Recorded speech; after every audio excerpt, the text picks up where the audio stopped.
দাকপ উপজেলার তিলডাঙ্গা ইউনিয়নে গ্রামের পথ ধরে নারীরা হেঁটে চলছেন এক কলস খাবার পানির জন্য। আধা ঘন্টারও বেশি সময় হেঁটে একটি নলকূপ থেকে পানি সংগ্রহ করছেন তারা।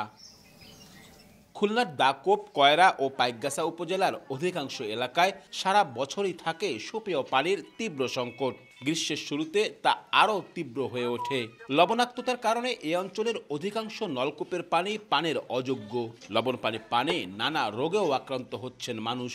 ফলে উন্মুক্ত জলাধারই খাবার পানির অন্যতম উৎস। জল যে কিনে খাবো, মাসে 400 টাকা জল কিনে খাওয়ার এমন সামর্থ্যবান লোক আমাদের এই গ্রামাঞ্চলেই নেই। জলের খুবই কষ্ট, স্নান করারও কষ্ট, খাবারও কষ্ট।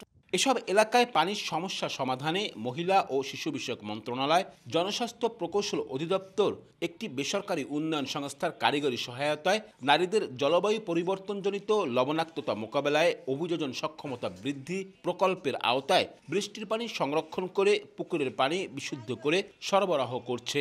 রকমারের ডিসকাউন্টের উপরে শুধুমাত্র নগদ দিয়ে পেমেন্ট করলেই পাবেন আরো 21% ক্যাশব্যাক।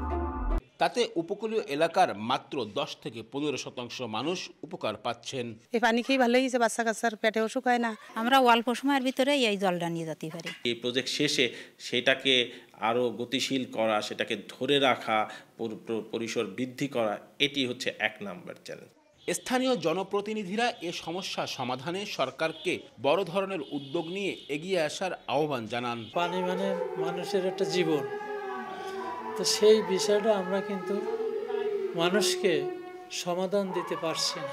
খুলনার 3টি উপকূলীয় উপজেলায় 26টি ইউনিয়নে 241টি ওয়ার্ডে 4 লক্ষাধিক মানুষের বাস। এর মধ্যে সরকারি প্রকল্পে সুপেয় পানি পাচ্ছেন 50টি ওয়ার্ডের অর্ধেক পরিবার। আব্দুল্লাহ আল মামুন রুবেল, সময় সংবাদ, খুলনা।